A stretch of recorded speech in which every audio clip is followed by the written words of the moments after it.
Hello दोस्तों, मैं हूं आपका दोस्त दीपक। क्या आपको पता है फ्रेंड्स कि हमारी धरती पे ऐसे बहुत से मिस्टीरियस प्लेसेस हैं जिनके बारे में साइंटिस्ट आज तक पता नहीं लगा पाए। तो चलिए फालतू का टाइम ना वेस्ट करते हुए सीधा फैक्ट्स पे आते हैं। फैक्ट नंबर 1, बेबीलोन में हैंगिंग गार्डन थे या नहीं, ये रहस्य अब तक नहीं सुलझा है। दरअसल 250 ईसा पूर्व कई प्राचीन लेखकों ने अपनी किताब में बेबीलोन में हैंगिंग गार्डन होने की बात कही। वो हैंगिंग गार्डन से इतने प्रभावित थे कि उन्होंने इसे दुनिया का अजूबा कहा, लेकिन हैंगिंग गार्डन के बारे में कोई भी पुरातत्व सबूत नहीं मिले। बेबीलोन और वर्तमान इराक में अब तक कई खुदाई में हैंगिंग गार्डन होने के अवशेष नहीं मिले हैं, लेकिन बड़ी संख्या में लोग मानते हैं कि बेबीलोन में हैंगिंग गार्डन थे। फैक्ट नंबर 2, इस दुनिया में अजूबों की कमी नहीं है। इंसान ही नहीं, प्रकृति भी समय समय पर अपने अजूबों से लोगों को हैरान करती रहती है। प्रकृति के अजूबों का उदाहरण पोलैंड के ये क्रूक्ड जंगल हैं, जिसे देखकर शायद ही कोई ऐसा हो जो हैरान ना हो। यह जंगल दुनिया के बाकी जंगलों से काफी अलग है। यह अपने भयानक पेड़ों की वजह से नहीं, बल्कि झुकने वाले पेड़ों की वजह से जाना जाता है। पोलैंड का यह जंगल नोवे सजार नोवो गाँव के पास स्थित है। इस जंगल में पेड़ों की खासियत यह है कि यह 90 डिग्री तक झुके हुए हैं। ये 3 से 9 फुट तक बढ़ने के बाद मुड़ते हैं, जो देखने में काफी रोचक और रहस्यमय लगते हैं। पोलैंड का यह क्रूक्ड जंगल अपने इस रहस्यमय पेड़ों की वजह से काफी चर्चा में रहता है। इस जंगल के इन पेड़ों को लेकर कहा जाता है कि ये द्वितीय विश्व युद्ध की शुरुआत में लगाए गए थे। वहीं यहाँ के कुछ स्थानीय लोगों का कहना है कि यह गुरुत्वाकर्षण बल की वजह से ऐसे हो जाते हैं। वहीं कुछ लोग इन पेड़ों को झुकाने में दूसरे ग्रह से आए प्राणियों की भूमिका को भी मुख्य मानते हैं। अभी तक इन पेड़ों के झुकने की सही वजह तो पता नहीं चल सकी। खैर, वजह जो भी हो, लेकिन ये झुके हुए पेड़ देखने में बड़े ही खूबसूरत लगते हैं। फैक्ट 3, बिहार के सोन भंडार गुफाएं एक बड़े पत्थर से बनाई हुई हैं और कहा जाता है कि ये गुफाएं मगध राजा बिंबिसार के जमाने की हैं। लोगों का मानना है कि बिंबिसार राजा अपने खजाने को छुपाने के लिए इन गुफाओं का इस्तेमाल करते थे। सोन भंडार का मतलब है सोने का खजाना। जब बिंबिसार को उनके पुत्र अजातशत्रु ने कारागार में डाल दिया, तब उनके आदेश से उनकी बीवी ने राज्य का खजाना इस गुफाओं में छुपाया था। यहाँ पर मिली हुई संखलिपि में लिखित शिलालेख हैं, जिनसे शायद इस खजाने तक पहुँचने की चाबी मौजूद हो। अंग्रेजों ने खजाने को हासिल करने के लिए दरवाजों पर तोप की गोले बरसाए थे, जिसके निशान आज भी दिखते हैं, पर उन्हें कुछ भी नहीं मिला था। फैक्ट 4, कोस्टा रिका के मिस्टीरियस स्पीयर स्टोन। इन पत्थरों की खोज लगभग 1930 के दशक में की गई थी। 16 टन के वजनी इन पत्थरों को हाथ से बनाया गया है। सबसे छोटे पत्थर की आकृति किसी टेनिस बॉल जैसी है। घने जंगलों में इस तरह की आकृति बनाना लगभग असंभव है।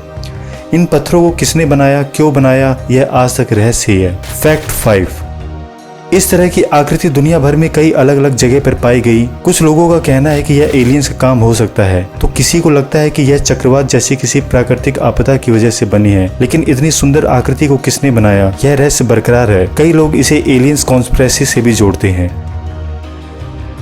फैक्ट 6, तुर्कमेनिस्तान के काराकुम रेगिस्तान में दरवाजा नाम का एक गड्ढा है, जिसमें पिछले 5 दशक से आग धधक रही है। इसे पूरी दुनिया में नरक का दरवाजा कहते हैं। गड्ढा दरअसल एक गैस क्रेटर है जो मीथेन गैस के चलते जल रहा है। अब अपने रहस्य के चलते ये जगह सैलानियों के लिए बड़ा आकर्षण का केंद्र है। इंसानों द्वारा बनाए गए इस गड्ढे की कहानी वैसे तो काफी आम है। असल में तुर्कमेनिस्तान पहले सोवियत संघ का हिस्सा था। उसी दौरान 70 की शुरुआत में यहाँ प्राकृतिक गैस के बड़े भंडार का पता लगा। तब रूस दूसरे विश्व युद्ध के बाद आई आर्थिक कमजोरी को महसूस कर रहा था। इसे दूर करने के लिए गैस भंडार काफी मदद कर सकते थे। प्राकृतिक गैस निकालने की होड़ में साल 1971 में यहाँ पे एक बड़ा विस्फोट किया गया। इसी विस्फोट से यह गड्ढा बना, जिसे आज डोर टू हेल कहते हैं। हादसे में मीथेन गैस के फैलाव को रोकने के लिए वैज्ञानिकों ने एक तरीका आजमाया। उन्होंने गड्ढे के सिर पर आग लगा दी। वैज्ञानिकों को अनुमान था कि आग गैस के खत्म होने के साथ बुझ जाएगी, लेकिन ऐसा हुआ नहीं। आज पूरे 50 साल बीतने के बाद भी आग वैसे ही जल रही है। इसका कारण समझने की बहुत कोशिश हुई, लेकिन अभी तक कोई इसकी कारण की पुष्टि नहीं कर सका। जिस गड्ढे में आग जल रही है वह 229 फीट चौड़ा और इसकी गहराई तकरीबन 65 फीट है। इससे जलने पर निकलने वाली मीथेन और सल्फर की गंध काफी दूर तक फैलती रहती है। ये आग इतनी भयानक है कि इसके लपेटे कई मीटर की ऊंचाई तक उठती रहती हैं और साथ ही गड्ढे के भीतर खोलती हुई गर्म मिट्टी दिखती है। जिस रेगिस्तान में नरक का द्वार स्थित है वो काराकुम रेगिस्तान कहलाता है। देश का लगभग 70% इलाका इसी रेगिस्तान के क्षेत्र में आता है। काराकुम दुनिया के सबसे बड़े रेगिस्तानों में से है, जहाँ लगभग 10 सालों में एक आध बार ही बारिश होती है।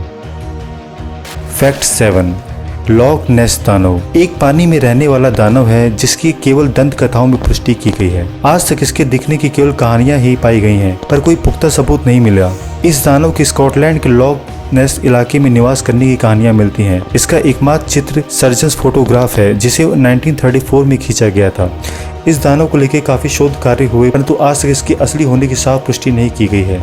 कई विद्वानों के अनुसार यह लुप्त हो चुके डायनासोर की प्रजाति पैलिसिओसारस का है। पैलिसिओसारस, यस, पैलिसिओसारस, अजीब नाम है। इन सब के बावजूद यह आज भी शोधकर्ताओं के आश्चर्य का कारण है और कई लोगों व यात्रियों को लॉक नेस आने की आकर्षित करता है। फैक्ट 8, रेलेम्पागो टेल काटमबुम्बो ओलोगो। विज्ञान आज भी कितनी भी तरक्की कर चुका है, लेकिन धरती पे आज भी बहुत सी ऐसी जगह जहाँ का रहस्य सुलझाने में वैज्ञानिक भी नाकामयाब रहे। ऐसी एक दक्षिण अफ्रीका देश वेनेजुएला में भी है। यहाँ एक झील के ऊपर हर वक्त बिजली कड़कती रहती है, लेकिन इसका रहस्य आज तक कोई भी नहीं जान पाया। तो आपने सुना ही होगा कि आसमान में बिजली एक जगह पर 2 बार कभी नहीं चमकती, लेकिन आपको जानकर आश्चर्य होगा कि इस जगह पर हर घंटे में हज़ारों बार बिजली चमकती है। दुनिया के वो हैरान कर देने वाले इस रहस्य को बीकन ऑफ मैराकाइबो कहा जाता है। इसके और भी कई नाम हैं, जैसे कि कैटाम्बू लाइटिंग, एवरलास्टिंग स्ट्रोम, डेमेट्रिक रोल ऑफ थंडर। इस जगह को दुनिया का कुदरती बिजली घर भी कहते हैं। बीबीसी की रिपोर्ट के मुताबिक वेनेजुएला में कैटाटुम्बो की नदी जिस पर मैराकाइबो झील में मिलती है, यहाँ साल में 260 दिन तूफान आते हैं। इन 260 दिनों की तूफानी रातों में यहाँ रात भर बिजली चमकती रहती है और गड़गड़ाती रहती है। दरअसल इस इलाके में इतनी बिजली क्यों चमकती है, इसके बारे में जानने के लिए विशेषज्ञों सालों से लगे हुए हैं। 1960 के दशक में ऐसा माना गया था कि इस इलाके में यूरेनियम की मात्रा ज़्यादा होती है, इसलिए यहाँ आकाश में बिजली ज़्यादा चमकती है। फैक्ट 9, दुनिया में ऐसे कई आइलैंड हैं जो किसी न किसी वजह से प्रसिद्ध हैं। इनमें से कई ऐसे आइलैंड भी हैं जहां बड़ी संख्या में लोग घूमने आते हैं, लेकिन कई ऐसे भी हैं जहां जाने की इजाज़त किसी को भी नहीं हुई है। एक ऐसे ही आइलैंड आइसलैंड में है, जिनका निर्माण साल 1963 में हुआ था। आइसलैंड के दक्षिण तट के करीब 30 किलोमीटर की दूरी पर स्थित इस छोटे आइलैंड का नाम सुत्रेसी द्वीप है। यह दुनिया का सबसे कम उम्र वाला द्वीप है, जिसकी उम्र मात्र 56 वर्ष है। सुत्रेसी आइलैंड का निर्माण पानी के अंदर ज्वालामुखी विस्फोट से हुआ था। पिघलता हुआ लावा जमा होकर एक टीले के रूप में उभर आया और 14 नवंबर 1963 को आधिकारिक तौर पर इस आइलैंड का निर्माण हो गया। नॉर्वे की पौराणिक कथाओं के अनुसार इस आइलैंड का नाम आग के देवता श्रुत्रु के नाम पर रखा गया था। वैसे तो इस आइलैंड पर कई तरह के पक्षी और जीव रहते हैं, लेकिन यहाँ इंसानों के आने की इजाजत नहीं है। यहाँ सिर्फ कुछ वैज्ञानिकों को आने की इजाजत है और वो भी यहाँ आने से पहले कई बार जांच करते हैं। उन्हें इस आइलैंड पर किसी भी तरह का कोई बीज लाने की इजाजत नहीं है। फैक्ट 10, जरा सोचिए, क्या ऐसा हो सकता है कि सूरज कभी ना निकले? जी हाँ, एक जगह है जहाँ ऐसा होता है।